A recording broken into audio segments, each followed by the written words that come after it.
The gospel that we heard is known as the parable of the talents. Sometimes it is called the parable of the 3 servants. And there are other biblical scholars who call it the parable of the silver pieces.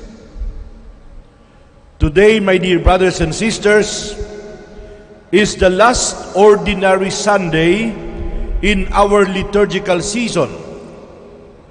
Today is the penultimate Sunday of the liturgical year. Next week, next Sunday, the Church will celebrate the solemnity of Christ the King of the universe. After Christ the King, we will begin the 4-week Advent season. And after Advent, we will celebrate the Christmas season. Time flies. What do these things tell us? What is one message that the Lord wants to tell us today? The Lord wants to tell us that Christ is the first and the last. Christ is the beginning and the end. Christ is the Alpha and the Omega. As the last Sunday before a new liturgical year begins, the Church reminds us not only about the end of a liturgical season, but about the end of all things, our life included. As the book of Ecclesiastes in the Old Testament says, vanity of vanities, everything is vanity, everything passes away except God. Yes, my dear brothers and sisters, God alone is everlasting. You and I are mortals. We are all finite. The end of life, the end of all things.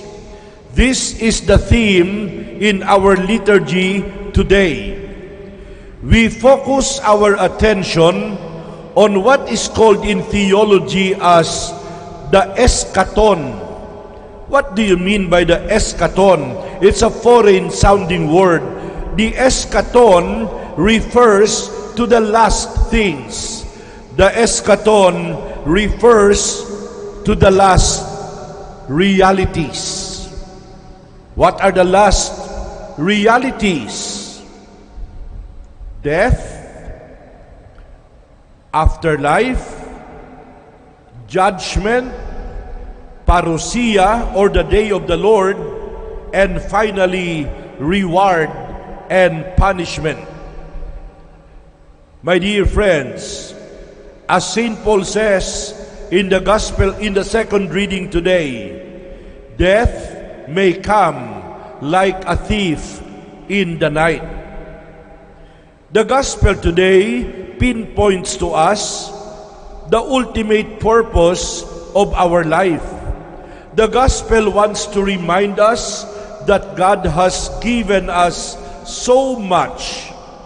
There is nothing that I have, there is nothing that you have that we did not receive from God.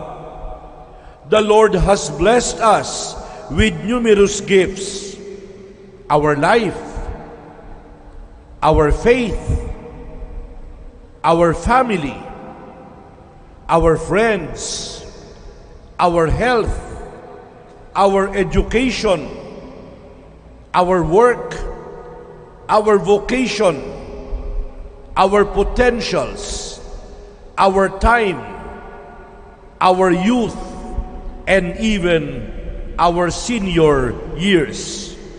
And for these gifts, we will be answerable to God.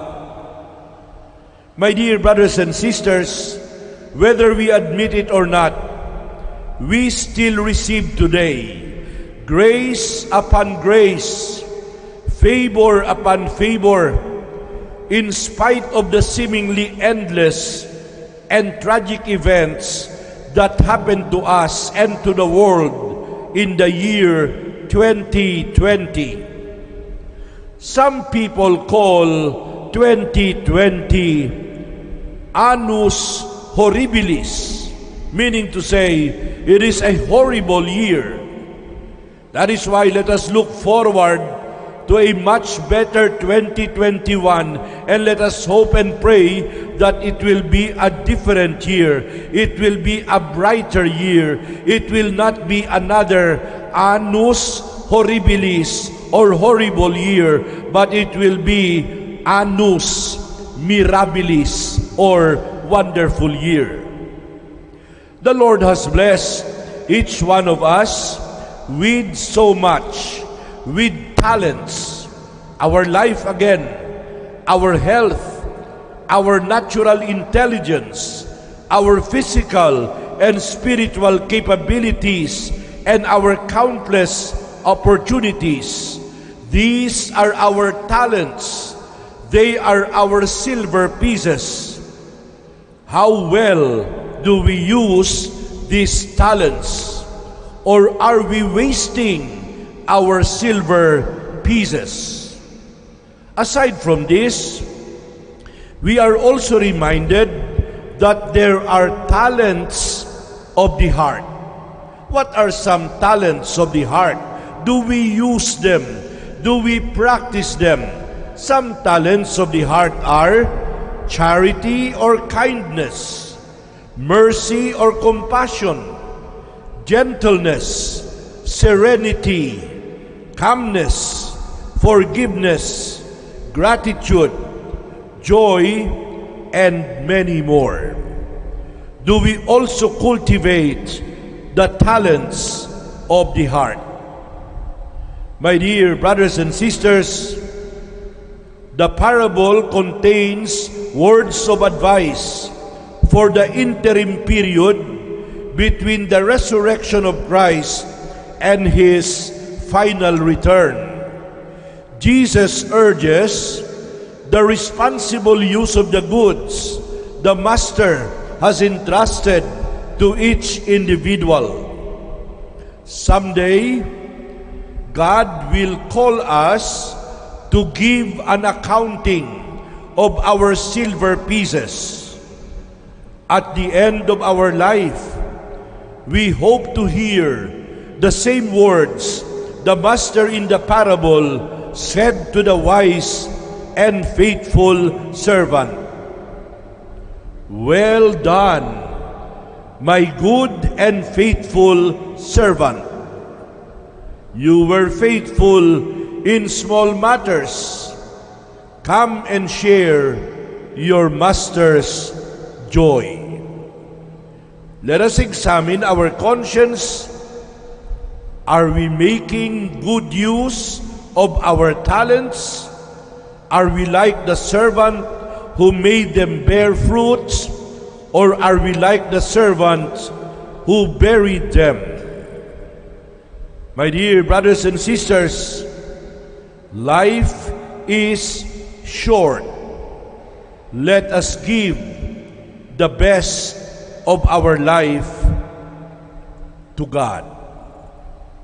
Amen.